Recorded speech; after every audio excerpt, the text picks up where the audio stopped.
जिस तरह से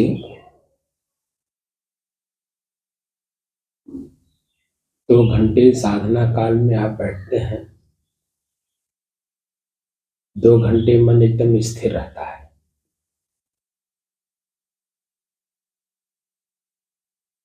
उसका फल क्या आपको अनुभव हुआ? उसका फल साहब जो है शांति मिलती है, शांति में रहा जाता है। मन तो शांत रहता ही है जी। उसके अलावा जब व्यवहार में भी शांति रहती है। नहीं, 2 घंटे जो आप बैठे हैं वो व्यवहार काल नहीं, परमार्थ काल है। जी। और परमार्थ काल में 2 घंटे मन स्थिर है जी। तो उसका फल क्या है? आपके मन में काम वासना जागती है, यानी कोई मतलब क्रोध जागता है, सब शांत रहता है, लोभ जागता है, नहीं सब निर्विघ्न, ईर्ष्या, जलन, प्रसन्नता, निंदा, चुगली, बुराई, सब निर्विघ्न रहते हैं। उससे कितना बड़ा फल मिल रहा है? बहुत मिल रहा है साहब। चौथे पन जाहि निर्कानन, जी जी, जो बात कही गई है जी सही कही वो गई। क्यों कहा गया? इसीलिए कि जो लोग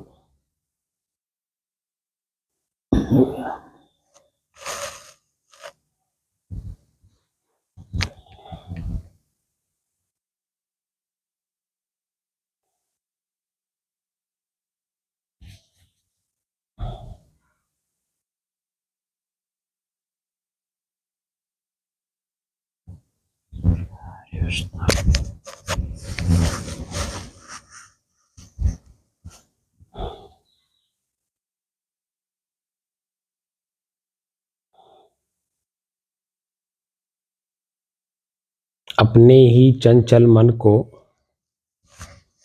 एकाग्र करके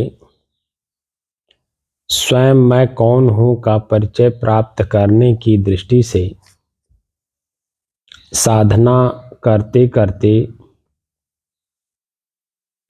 आज 856 दिन हो गए।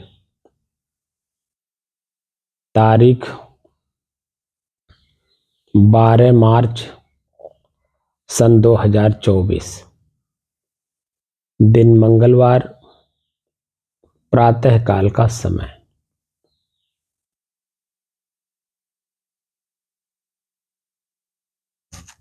जो लोग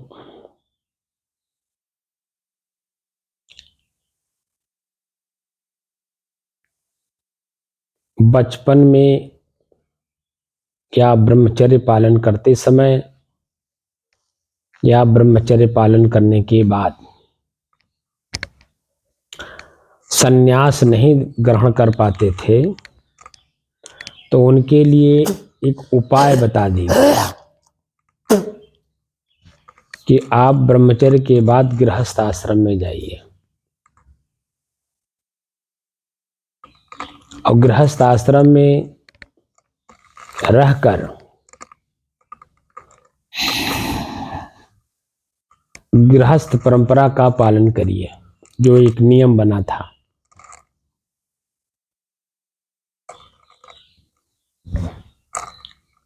गृहस्थी को देखिए आंख से, हाथ से छूइए, पैर से चल करके काम करिए।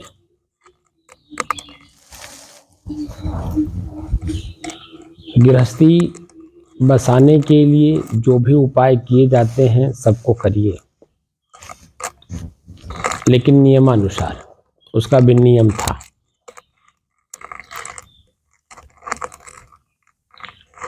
उसके बाद फिर वानप्रस्थ में आइए। गृहस्थी में रहते हुए भी गृहस्थी में न रहने का अभ्यास करिए। गृहस्थी में रहते हुए, परिवार बच्चों के बीच में रहते हुए भी मैं वहां नहीं हूं, इसका अभ्यास करिए। तो उससे क्या होता है कि बच्चे, परिवार और समाज अपनी जगह पे मजबूत हो जाते हैं और आप संन्यास धारण करते समय आपके मन में उसी गृहस्थी के सामानों में बच्चे, पत्नी, घर, मकान, दुकान, खेती बाड़ी, जो कुछ भी आपके पास है उसमें आसक्ति नहीं रह जाती है और संन्यास ग्रहण करने में आपको आनंद आता है। तो चौथे पन जाहि निर्कानन जो शब्द कहा गया है उसी पॉइंट पे कहा गया है, क्योंकि आपने गृहस्थी जीवन में आकर के क्रोध को भी देखा, लोभ को भी देखा, काम को भी देखा, ईर्ष्या को भी देखा, जलन को भी देखा, निंदा और चुगली को भी देखा, यानी जितनी भी बुराइयां हैं उन सभी को देखा और साथ साथ सभी अच्छाइयों को भी आपने देखा। तो वानप्रस्थी में सिर्फ अच्छाई का ही प्रयोग किया जाता है, बुराई का नहीं। बुराई जो कुछ भी हो गई हो उसे वहां रह करके निकाल दिया जाता है ताकि संन्यास ग्रहण करने में कोई दिक्कत, परेशानी या सामाजिक किसी भी प्रकार की बुराई न आने पावे। तो जीवन सफलतापूर्वक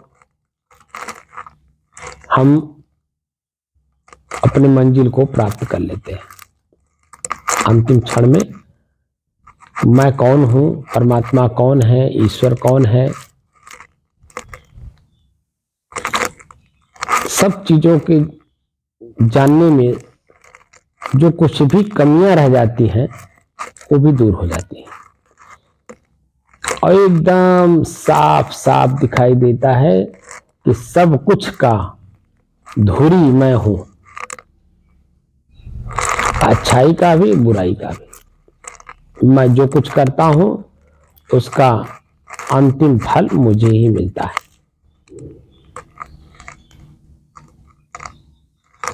तो साधना जो आप 2-2 घंटे कर रहे हैं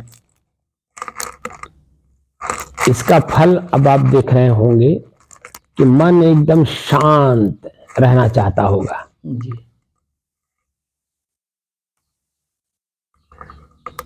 व्यवहार में भी अब चाहते होंगे कि न करना पड़े तो अच्छा है, जी। न जाना पड़े तो अच्छा है, जी। क्योंकि जैसे ही आप मन बनाएंगे कहीं जाने के लिए तो जो आपकी स्थिति है ये कमजोर हो जाएगी।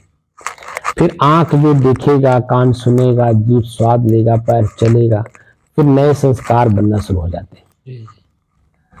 तो ये जो 2 घंटे का अभ्यास आप किए हुए हैं ये अभ्यास फिर कमजोर हो जाता है, लेकिन फिर भी एक सामान्य बूढ़ों की तरह आपका जीवन नहीं रहेगा। जैसे सामान्य जो बूढ़े लोग हैं जो साधना नहीं कर रहे हैं, जो अपने आप का परिचय नहीं प्राप्त कर रहे हैं, संत का संगत नहीं कर रहे हैं, स्वाध्याय चिंतन मनन नहीं कर रहे हैं, मैं कौन हूँ, ये शरीर क्यों मिला है, ये संसार, ये परिवार हमें किस लिए मिले हैं, को हम आए कहाँ ते, कित जइहों का सार, को मैं जननी को पिता या को कहत विचार। विश्राम सागर में लक्ष्मण जी के मुंह से ये प्रश्न कहलवाया गया है, को हों कहाँ ते, को हों आए कहाँ ते, कित जइहों का सार, को मैं जननी को पिता या को कहत विचार। राम लक्ष्मण प्रश्नोत्तरी है विश्राम सागर में। अब आप देखिए कितनी बड़ी महत्वपूर्ण बात यहाँ हो रहा है। को हों, मैं कौन हूँ, कहाँ से आया हूँ, कहाँ जाऊंगा, मेरे माता पिता कौन है, मुझे जन्मदाता कौन है। शरीर के जन्मदाता तो हो सकते हैं लेकिन मेरे जन्मदाता कौन है, जी, इसका पता नहीं है। मैं कहाँ से आया हूँ, मैं क्या कर रहा हूँ, मैं कहाँ जाऊंगा। इन सब का प्रश्न बड़े मार्मिकता के साथ किया हुआ है।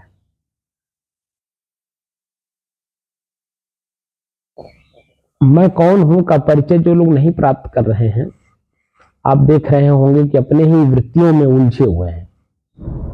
जो जवानी में या अधेड़ अवस्था में कर्म करके बुद्धि में जचा लिए हैं, निश्चय कर लिए हैं, ये सत्य है, ये सत्य है, ये सत्य है, उसी में उलझे हुए हैं। उन्हें सत्य असत्य का ज्ञान ही नहीं है, क्योंकि सत्य संसार में कुछ है ही नहीं, क्योंकि सब परिवर्तनशील है। अपरिवर्तनशील संसार को जो मैंने अपने मन में स्थिर कर लिया है, यही तो मेरा व्यक्तिगत दोष है। जो इसे निकाल दे, कुछ सत्य नहीं है। सत्य तो सिर्फ दो ही है, प्रकृति और पुरुष। जी। प्रकृति में परिवर्तन है, वो जो दिखाई नहीं देता है। जो स्थिर है वो चलायमान है, क्योंकि हवा है तो चलाते रहता है, अग्नि है तो ऊर्ध्वबाहु किए रहता है। यानी प्रकृति में स्थिरता है ही नहीं है। सब एक दूसरे को, जैसे 5 आदमी हो तो 5 आदमी अगर हैं तो कितना भी कहिए कि शांत रहिए, तो कोई ना कोई व्यक्ति कुछ ना कुछ तो बोल ही देगा। जी।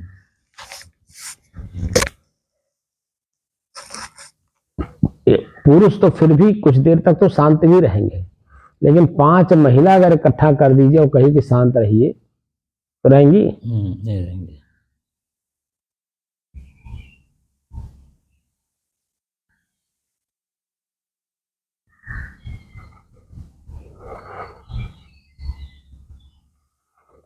उसी तरह से प्रकृति में 5 है ना, जी।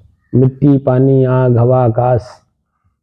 तो पांचों में कोई अगर एक स्थिर रहना चाहे नहीं रह पाए। तो एक दूसरा वहां कुछ न कुछ कर देगा। जी। लेकिन मैं स्वयं अकेला हूं,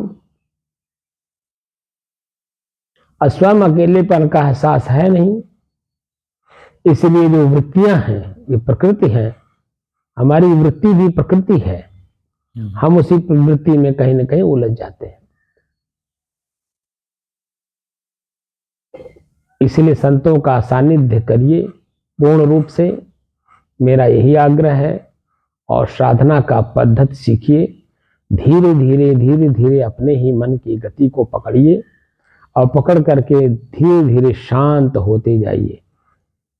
और अंतिम अवस्था तक प्रतिदिन पढ़िए कि क्रोध कितना मेरे जीवन में रह गया, लोभ कितना मेरे जीवन में रह गया, ईर्ष्या, जलन, निंदा, चुगली, बुराइयां। हर बुराई को एक किताब, एक कॉपी ले लीजिए, और कॉपी में एक पन्ने पे अच्छाई, एक पन्ने पे बुराई। अच्छाई पे ध्यान मत दीजिए, आप बुराई पे ध्यान दीजिए कि कौन सी बुराई कितने % में रह गई है। समझ रहे हैं? जी। इसको प्रतिदिन पढ़िए। जैसे सुबह शाम घर में झाड़ू लगाया जाता है, ऐसे अपने भीतर सुबह दोपहर शाम 5 वक्त का जो नमाज कहा गया था, इसीलिए अपने यहाँ भी लिखा हुआ 5 वक्त मंदिर में जाके पूजा करिए। जैसे 5 वक्त उनके यहाँ नमाज है, वैसे 5 वक्त हमारे यहाँ मंदिर में पूजा भी लिखा हुआ है। जी जी। तो मन मंदिर के अंदर में, अपने शरीर रूपी मंदिर में जो भगवान बैठे हुए हैं, उनको देखिए कि कितना स्वच्छ है, निर्मल है, उनकी वास्तविक की स्थिति क्या है, उनका वास्तविक स्वरूप क्या है, उनका चाहना क्या है, वो क्या चाहते हैं, उनकी आवश्यकता क्या है, भूख प्यास नींद उनको क्या लग रहा है। जैसे आपने देखा होगा मंदिर में भगवान को सुलाया जाता है, जितने देर तक भगवान सोते हैं उतने देर तक जन्म देखिए मंदिर बंद रहता है।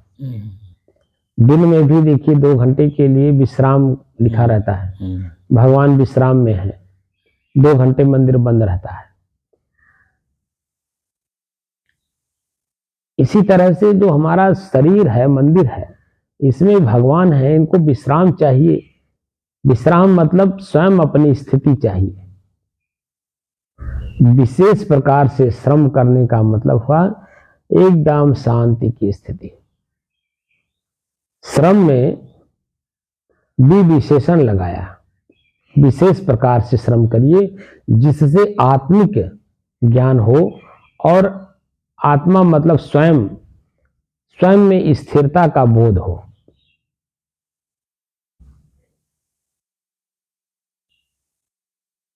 समझ रहे हैं? जी जी। हम स्वयं स्थिर हैं, शांत हैं, सुख के स्वयं में सागर हैं। इस बात का पूर्ण जानकारी हम जब स्वयं साधना के बल पर स्वयं खोज करते हैं तब जी। इस बात का जानकारी होता है। अन्यथा मन वृत्तियां इतनी उलझी हुई हैं मकरे की जाल की तरह, और हमें भी उलझाती रहती है। इसीलिए सदगुरु कबीर कहते हैं, एक एक निर्वारिये जो निर्वारी जाए, दो मुख का बोलना घना तमाचा खाए। एक एक मनोवृत्तियों को सुलझाइए, धीरे धीरे धीरे धीरे अपने मन की गति को पकड़िए, और पकड़ते पकड़ते की स्थिति ऐसी भी आती है स्वयं में भी मैं अपने आप में मैं स्वयं पकड़ में आ जाता हूं, क्योंकि मन वृत्तियां पकड़ते पकड़ते मन थक जाता है। तब प्रश्न करता है पकड़ने वाला कौन है, किसको पकड़ रहा है? मूल जड़ को अगर पकड़ लिया जाए, ठीक है ना? जी। पतंग को पकड़ने चलेंगे तो पतंग पकड़ में आएगा, लेकिन अगर हम डोर पकड़ लें तो पतंग हाथ में रहेगा, तो हम जिधर चाहेंगे उधर नचा लेंगे, जी। क्योंकि वो मेरे हाथ में है। ऐसे ही मन का डोर कहाँ है, किसके हाथ में? मन का डोर मेरे हाथ में है, मैं स्वयं ही उसका डोर हूं, पकड़ने वाला। मैं शांत रहूं, मन की स्थिति ही शांत रहेगी, लेकिन मैं अपने आप को जानता नहीं, इसीलिए मन की गति को पकड़ने में लगे हैं।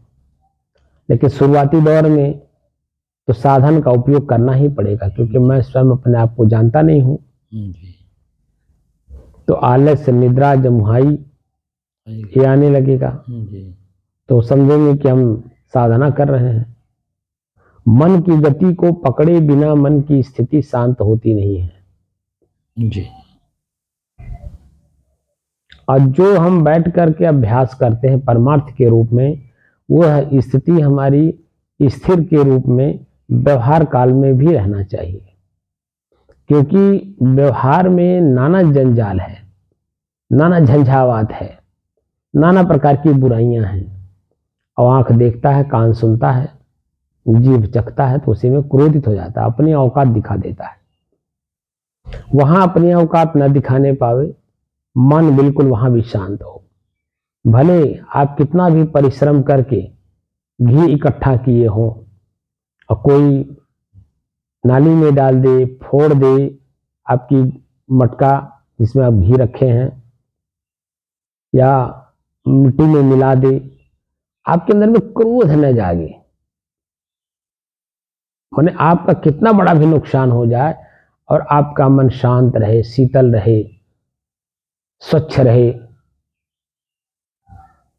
किसी भी प्रकार की कोई बुराई मन में ना आने पावे, तब आपकी मन की स्थिति मजबूत मानी जाएगी। क्योंकि प्रकृति में है परिवर्तन, अब वो परिवर्तन आप रोक नहीं सकते, और आप हैं अपरिवर्तनीय। तो आपकी स्थिति प्रकृति में नहीं बल्कि स्व में स्थित होना चाहिए, क्योंकि एक दिन आपका ये शरीर भी नष्ट हो जाएगा। जी। तो कितना बड़ा लाभ आप देखेंगे।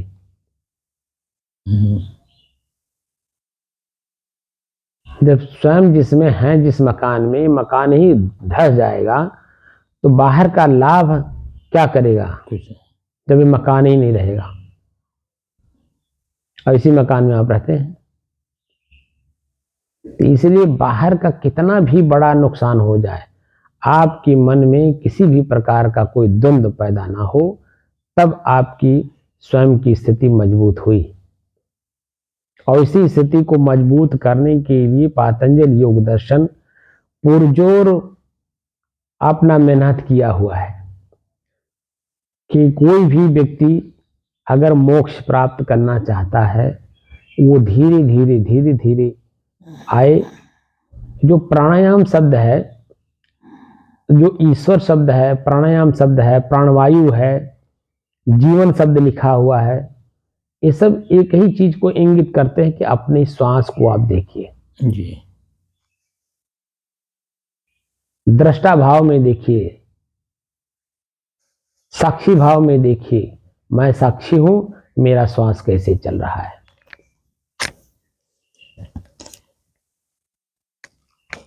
धीरे धीरे धीरे धीरे श्वास पकड़ में आएगा, मन इसी में आकर के केंद्रित होगा, श्वास की गति को पकड़ेगा, धीरे धीरे श्वास के मामले में मजबूत होगा। ये ना हम लोग किए हैं। जी जी और अब स्थिति ऐसी बनी कि मन कहीं भी चलने के लिए तैयार नहीं है। जैसे बैठते हैं तुरंत एकदम शांत स्थिति आ जाती है।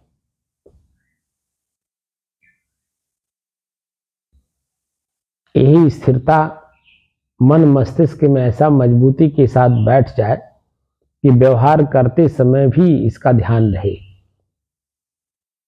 क्योंकि ये व्यवहार जो हम कर रहे हैं, ये व्यवहार अभी एक क्षण बाद नहीं रहेगा, लेकिन मैं तो रहूंगा।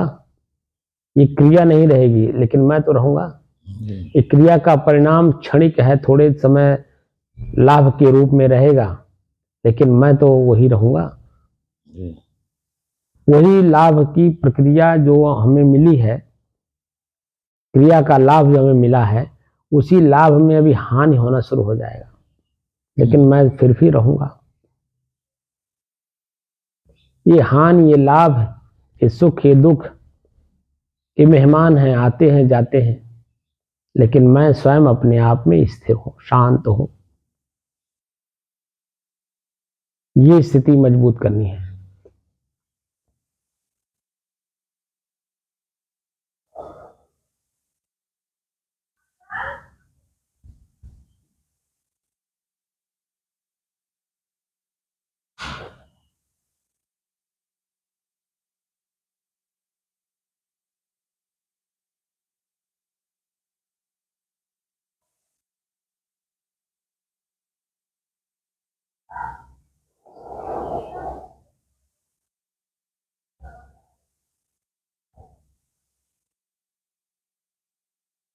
अब श्वास को देखने के बजाय जी अपने मनोवृत्तियों को देखिए।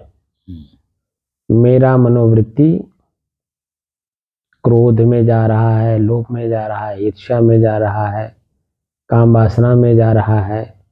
किस में जा रहा है, क्यों जा रहा है, किस लिए जा रहा है, क्या दिखा रहा है, उसमें लाभ है, हानि है, परिवार में, समाज में कहाँ जा रहा है।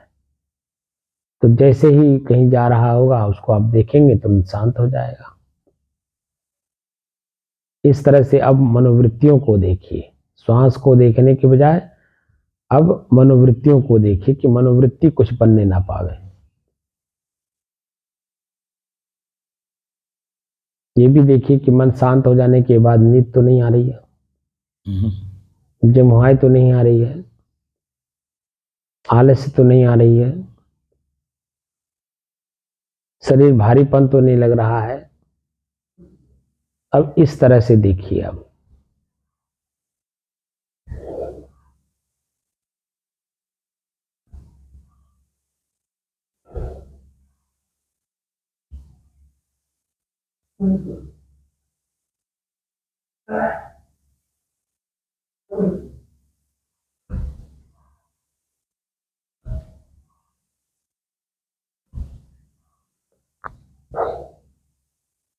जब इस तरह से देखेंगे तो चेतना बनी रहेगी।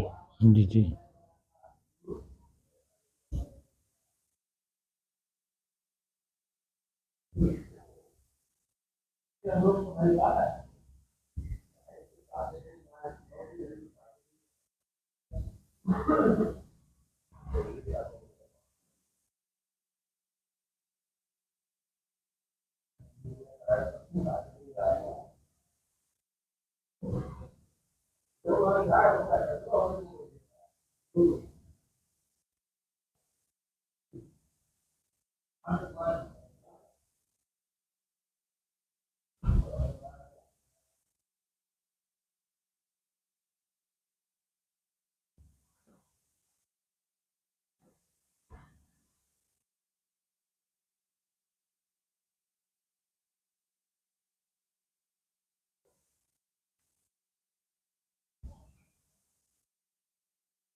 साहिब साहिब साहब बंद करिए।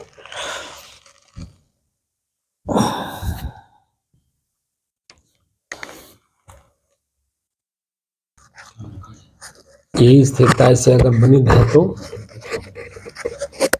कितना अच्छा लगता है। झंझट पार जितना साफ है, झंझट पार जितना है संसार के झंझट पार सब